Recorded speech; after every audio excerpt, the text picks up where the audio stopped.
For this kit bash video, we're going to take a look at my updated version of a Navy SEAL high altitude low opening underwater demolition team member.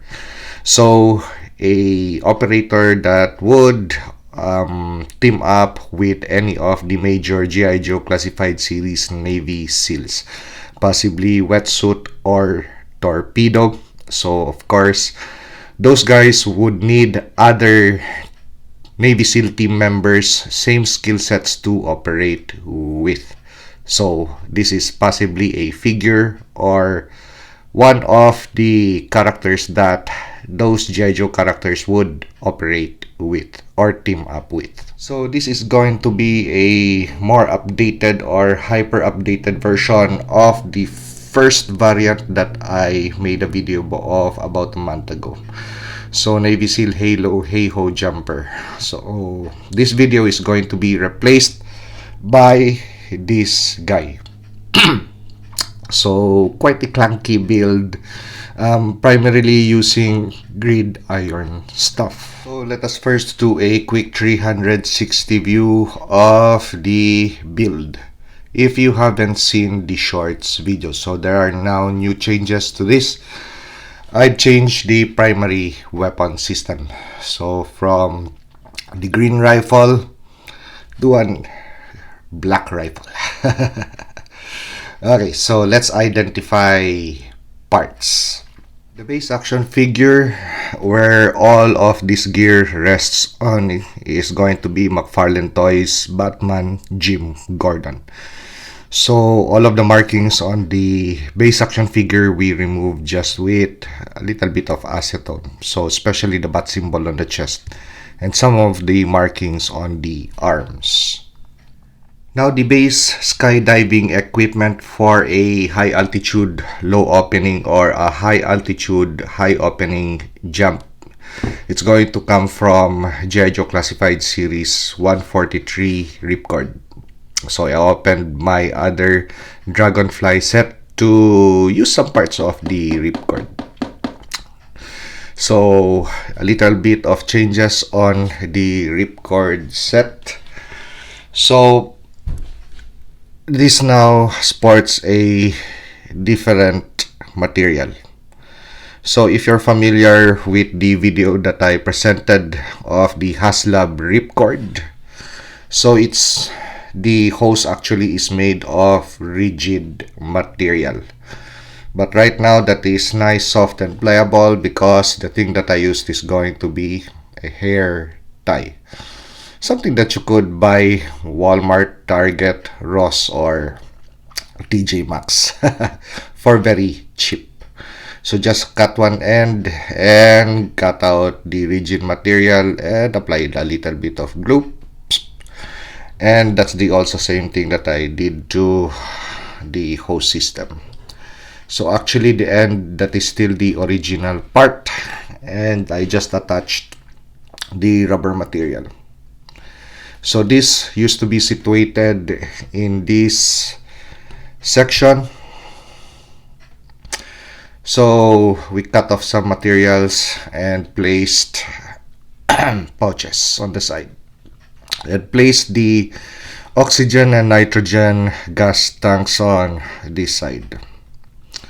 So the primary reason why I changed the location is because of the way that I would like to set up the kit. I would like to have the pistol on this right side without any of the O2 or nitrogen tanks hanging on this section, which would interfere with drawing of the secondary weapon. As for diving equipment, the rebreather set and diving mask, that's going to be Gridiron Studios. But we didn't use the dive fins or the turbo fins. So the turbo fins, the one that is attached to the leg of the action figure that comes from the 60th anniversary Recon Diver. So that's the only aside from the diving fins, we also made use of the dive compass or the underwater GPS. Now the Halo Hey Ho altimeter or skydiving equipment. So this comes from Ripcord. Now we still have another equipment on the right forearm. That's going to be a watch that comes from your Ollie's Best Eric Killmonger. While this set comes from Action Force Valaverse. That's going to be the Recon Gear Pack. But the backpack that is sandwich inside of the chest rig, that comes from G.I. Joe Classified Series Grant. So the dangler components is going to be the chest rig, the 2-hour or 3-hour mission pack, and the bump helmet that sports night vision goggles. To secure the dive fins or the turbo fins realistically as possible as the Navy SEALs would do, it's either on the back or on the front. So we just use G.I. Joe 3.75 inch O-rings. So this is a set that I bought from Amazon. It's a 50-piece O-ring set. And to secure the rebreather and the equipment dangler, we use elastic cordage.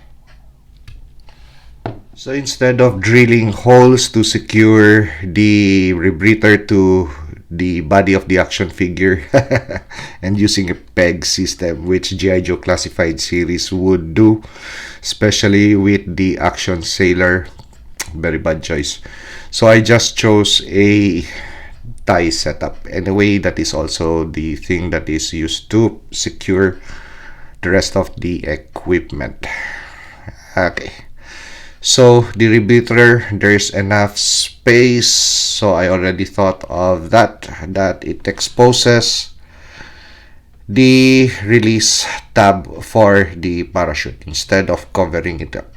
So, well, a lot of people would do that. Some they would like it to be a little bit higher, but I chose it to ride a little bit lower. So what I did was to, because we have a secure tab for the parachute, so this tab would always raise this thing at about a 2-degree angle. So what I did was to drill a small hole on the backside. There it is. So that hole is going to nestle on that tab, so it's going to lay flat on the chest of the action figure that way. And we just have enough line to have the dangler secure the rest of the equipment to the rig or the parachute rig. Okay, so welted off, so that is still exposed. This lies flat to the chest as possible and rides really parallel to the action figure, and this has a nice angle of display. So let's go to the back of the action figure. So it's going to weigh heavily on this section. So if you don't put anything on the parachute backpack, the figure is always going to tumble forwards or fall forwards. So what I did was to find a way to have a little bit of weight on the backpack by placing different kind of items. So I tried a little bit of sand, a little bit of pebble, but it was just way too heavy for the plastic up front, so it would all make the figure tumble backwards. So I discovered that the loose handsets that I had on board, so anyway, I'm not using them, just a jumble of handsets. So I placed 1, 2, 3, 4 until I reach the desired objective of having a counterweight on the back. So the figure is going to stand without the need of an action figure base. And as for securing the rifle to the parachute rig, instead of having to reposition the primary weapon on the front of the figure, now that's going to be very hard. So what I did was just to, this is Action Force Valaverse. So what I did was to place a sling on the Action Force Valaverse weapon. So I drilled a hole on this section. So we placed a very simple sling, just enough elastic cordage that it's going to rest on the parachute backpack this way. So nice and secure that way. Okay, plus it looks good, so very realistic. Anyway, the real thing would always have a parachute a weapons retention system on either side, the left or the right. So this could be a coffee table piece. Put it on a small diorama set, or possibly a Action Force stand with a nice backdrop, or I could play with it, take off the equipment and don on the dangler system and the rifle. So yeah, a very versatile action figure build, so something that I could display and at the same time play. And in case that I want to, from a plaything to a display thing, I could just easily tie everything up and make it once again look this way. So very versatile action figure build and very simple to do. So if you like this review, like, comment, and subscribe to help me grow my channel. And see you on the next action figure or custom action figure review.